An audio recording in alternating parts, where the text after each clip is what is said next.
Hello students, आप सबका स्वागत है हमारे चैनल एम्पलीट्यूड स्टडीज़ 2.0 में। देखिए, जैसा कि हम चाहते ही हैं कि हम अप्लाइड फिज़िक्स फर्स्ट में जो बीटीयूपी का नया सिलेबस है और जो लेटेस्ट पैटर्न पे हैं वो क्वेश्चन पेपर्स जो हैं उनके सैम्पल पेपर आपके लिए प्रस्तुत करते हैं। और इसी क्रम में देखिए, सैम्पल पेपर सेकंड जो है वो मैं इसमें दे रहा हूँ इस वीडियो में, और ये हिंदी मीडियम के बच्चों के लिए है। अगर आप पहला सैम्पल पेपर आपने नहीं देखा है तो आप डिस्क्रिप्शन में प्लेलिस्ट का लिंक दिया है, आप वहाँ जा कर के बाकी सारे सैम्पल पेपर्स भी चेक कर सकते हैं। हिंदी मीडियम, इंग्लिश मीडियम सबके सैम्पल पेपर वहाँ पर दिए हुए हैं और आप उनको सॉल्व कर सकते हैं। और अगर आप लोग कमेंट करके बोलेंगे तो हम इनके सॉल्यूशन भी आपको दे देंगे। वैसे आप इसको खुद ही सॉल्व करें तो ज़्यादा अच्छा है। तो सॉल्यूशन भी इसी प्लेलिस्ट में मिल जाएंगे अगर आप लोग कहेंगे तो। देखिए, टाइम 3 आवर्स है और मैक्सिमम मार्क्स 60 है। अगर किसी बच्चे को अच्छी तैयारी करनी है तो उसे कम से कम जो है वो 5 सैम्पल पेपर जो है वो इसमें से करने चाहिए।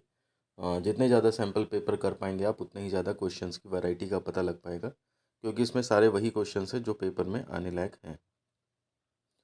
देखिए, सभी प्रश्न अनिवार्य हैं। भाग अ में आप जानते ही हैं 10 प्रश्नों के उत्तर देने पड़ते हैं, एक एक नंबर के होते हैं। सही विकल्प चुनने का है इसमें 4 क्वेश्चन। उनमें से पहला है, दो परस्पर लंबवत सदिश ए वेक्टर व बी वेक्टर का अदिश गुणनफल है। शून्य, infinity, A mod B multiply में, एंड फोर्थ पार्ट में मॉड ए अपॉन मॉड बी। जो भी आंसर सही है वो आप उस पर टिक कर सकते हैं। क्वेश्चन नंबर 2 है, 1 वाट बराबर है 1 अश्वशक्ति 1/7.46 अश्वशक्ति। थर्ड है 1/746 अश्वशक्ति। एंड फोर्थ है इनमें से कोई नहीं। क्वेश्चन नंबर 3 है, ml-1t-2 निम्न में से किसकी विमा नहीं है? दाब, प्रतिबल, प्रत्यास्थता गुणांक, शक्ति। ये आपको चुनना है इसमें से कौन सा ऑप्शन सही है। प्रश्न 4 है, रेखीय वेग तथा कोणीय वेग के बीच सही संबंध है। तो first v equal to r omega, second r equal to v omega, third omega is equal to v r, and fourth है इनमें से कोई नहीं। इसके बाद रिक्त स्थान वाले क्वेश्चन आएंगे 4, तो वो भी एक एक नंबर के ही होंगे। प्लांक नियतांक की विमा होती है, तो जो भी होती है वो आपको यहाँ लिखनी है। मनुष्य के शरीर का ताप फ़ारेनहाइट में डैश डैश होता है, तो कितना फ़ारेनहाइट में ताप होता है वो आपको यहाँ पे लिखना है। यंग प्रत्यास्थता गुणांक का विमीय सूत्र जो भी होता है वो यहाँ लिखना है। और द्रवों में ऊष्मा संचरण की विधि जो भी होती होगी वो यहाँ पे लिखनी है। देखिए, अभी तो मैं ये समझा भी रहा हूँ आपको, लेकिन पेपर जब आएगा आपके हाथ में तो आपको खुद ही ये सब दिमाग लगाना पड़ेगा कि क्या किस क्वेश्चन में पूछा हुआ है। फिर एक शब्द या वाक्य में उत्तर देना है, तो प्रतिबल का मात्रक लिखिए, तो आपने केवल मात्रक ही लिख देना है। ठीक है ना। प्रश्न 10 है, जड़त्वाघूर्ण आई तथा घूर्णन त्रिज्या के बीच संबंध लिखिए। 11वां क्वेश्चन है, एक भौतिक राशि का नाम लिखिए जिसकी विमा नहीं होती है। एंड 12वां है, एसी थर्मोस्टेट में किस तापमापी का प्रयोग किया जाता है। तो ये आपके पास है। ये मैं बता दूं, ये नए सिलेबस के ऊपर बेस्ड है। आपकी हीट एंड थर्मोडायनेमिक्स यूनिट में एक नया टॉपिक ऐड हुआ है, जिसमें कि आपको पारे का थर्मामीटर और बायोमेटेलिक थर्मामीटर ये पढ़ने होते हैं, तो उसी से संबंधित ये क्वेश्चन है। उसके बाद भाग ब में देखिए, अति लघु उत्तरीय प्रश्न होते हैं, और इसमें जो है किन्हीं 5 प्रश्नों के उत्तर देने होते हैं। 2-2 नंबर के होते हैं सब प्रश्न। तो प्रश्न 1, ये पैटर्न पूरा जो है वो मैंने बताया हुआ है आपको, इसके लिए भी वीडियो दिया है, पेपर पैटर्न नया वाला क्या है, और उसका भी वीडियो आपको इसी प्लेलिस्ट में मिल जाएगा जो डिस्क्रिप्शन में लिंक दिया है, या फिर आप चैनल पे जाके उसको प्लेलिस्ट को देख सकते हैं। सैम्पल पेपर के नाम से ही है वो, ठीक है ना। तो उसको देख लीजिएगा। वो फिज़िक्स, केमिस्ट्री, मैथ्स और कम्युनिकेशन स्किल चारों सब्जेक्ट में वैसा ही पेपर पैटर्न, बिल्कुल जैसा मैं बता रहा हूँ इसमें वैसा ही पैटर्न आएगा। उसके बाद इसमें है क्वेश्चन नंबर 1 है, श्यान द्रव से होकर स्वतंत्रता पूर्वक गिरते हुए पिंड के सीमांत वेग का सूत्र लिखिए। दूसरा है, रेखीय प्रसार गुणांक का सूत्र लिखिए। तीसरा है, किस ताप का माप सेल्सियस और फ़ारेनहाइट पैमाने में एक जैसा होता है। चौथा है, एक कण आर त्रिज्या के वृत्तीय पथ पर समान चाल में से v से गति करता है, 1/4 आवर्तकाल में इसका विस्थापन कितना होगा। पांचवा क्वेश्चन है, घूर्णन गति में किसी वस्तु की घूर्णन त्रिज्या के उसके द्रव्यमान m पर निर्भर करती है, यह कथन सत्य है अथवा असत्य। तो बस आपको इतना ही लिखना है कि सत्य है, असत्य है, ये जो भी है। छठा क्वेश्चन है, द्रवों की श्यानता पर ताप वृद्धि का क्या प्रभाव पड़ता है और क्यों। तो आपको समझाना है कि ताप वृद्धि बढ़ती, ताप वृद्धि पर श्यानता बढ़ती है, ये कम होती है, और क्यों ऐसा होता है। और सातवां क्वेश्चन है, कोणीय संवेग संरक्षण का एक उदाहरण दीजिए। तो एक लाइन में है तो आप केवल उसका नाम ही लिख देंगे तब भी नहीं, ये आपका 2 नंबर का है, तो आप उसको लिख करके 2-3 लाइन में उसको समझा सकते हैं। भाग सा है लघु उत्तरीय प्रश्न। इसमें ये देखिए 2 की बजाय 2.5 नंबर का क्वेश्चन हो जाता है और 8 क्वेश्चन का आंसर देना है आपको। विभव विश्लेषण की सीमाओं का उल्लेख करिए। दूसरा क्वेश्चन है, 2 सदिशों के अदिश गुणनफल से आप क्या समझते हैं, एक उदाहरण दीजिए। क्वेश्चन नंबर 3 है, देखिए स्पर्श कोण की परिभाषा दीजिए। शुद्ध जल व चांदी के लिए स्पर्श कोण का मान लिखिए।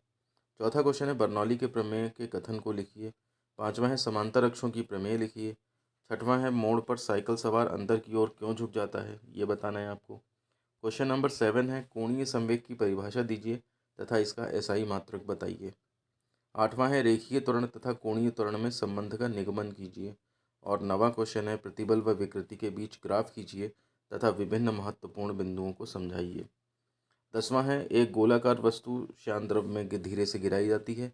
चित्र द्वारा इसके गिरते समय वेग में परिवर्तन बताइए, मतलब ग्राफ खींचना है आपको। उसके बाद भाग द में विस्तृत उत्तरीय प्रश्न आते हैं। तो इसमें देख लीजिए, किन्हीं 4 प्रश्नों के उत्तर दीजिए। 5-5 नंबर के हर क्वेश्चन होते हैं। इसमें पहला है, रेखीय प्रसार गुणांक, क्षेत्रीय प्रसार गुणांक तथा आयतन प्रसार गुणांक को परिभाषित करते हुए इनके बीच में संबंध स्थापित कीजिए। तो इसमें आपको जो है अल्फ़ा बीटा गामा जो होते हैं उनके बीच में जो है वो संबंध स्थापित करना है। और दूसरा क्वेश्चन है, बाई मेटेलिक यानी कि द्विधात्वीय तापमापी की संरचना व कार्यविधि लिखिए। ये आपके पास नए सिलेबस में ऐड हुआ है। क्वेश्चन नंबर 3 है, 14 बैरोमीटर की संरचना तथा कार्यविधि बताइए। यह साधारण बैरोमीटर से किस प्रकार श्रेष्ठ है। क्वेश्चन नंबर 4 है कि स्टोक का नियम लिखिए तथा सीमांत वेग के सूत्र की व्युत्पत्ति कीजिए।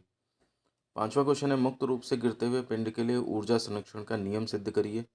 और 6वां क्वेश्चन है, विभिन्न प्रकार की त्रुटियों का वर्णन कीजिए। ये बहुत इंपॉर्टेंट क्वेश्चन है।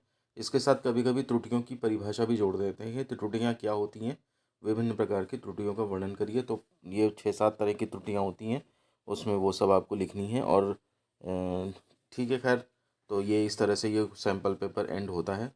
तो आप लोग इसको सॉल्व करिए, जो इसको मैक्सिमम सॉल्व कर लेता है तो उसे मुझे भेजे, मैं देख के बता दूंगा कि ये सही है या गलत।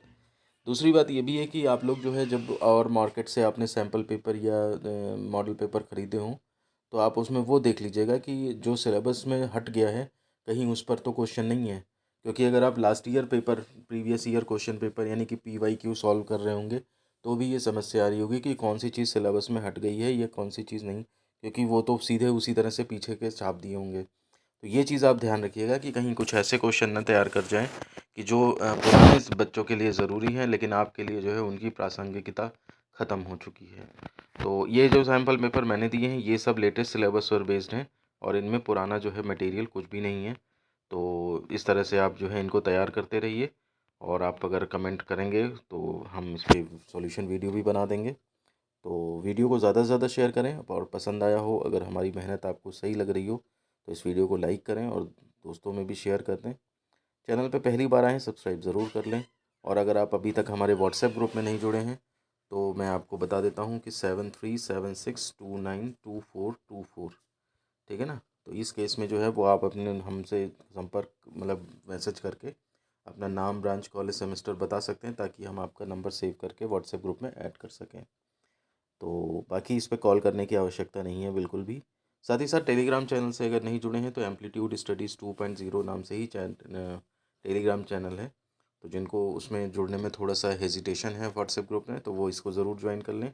अदरवाइज़ तीनों पर ही मैं कभी किसी पे कभी किस पे, क्योंकि कई इन्फॉर्मेशन शेयर करनी होती हैं, कभी व्हाट्सएप ग्रुप पे, कभी उस पे, कभी उस पे। तो 3 तरीके से अगर आप जुड़े हैं, चैनल को सब्सक्राइब किया हुआ है, टेलीग्राम ग्रुप को ज्वाइन किया हुआ है और व्हाट्सएप ग्रुप को ज्वाइन किया है तो आपसे कोई भी इन्फॉर्मेशन मिस नहीं होगी।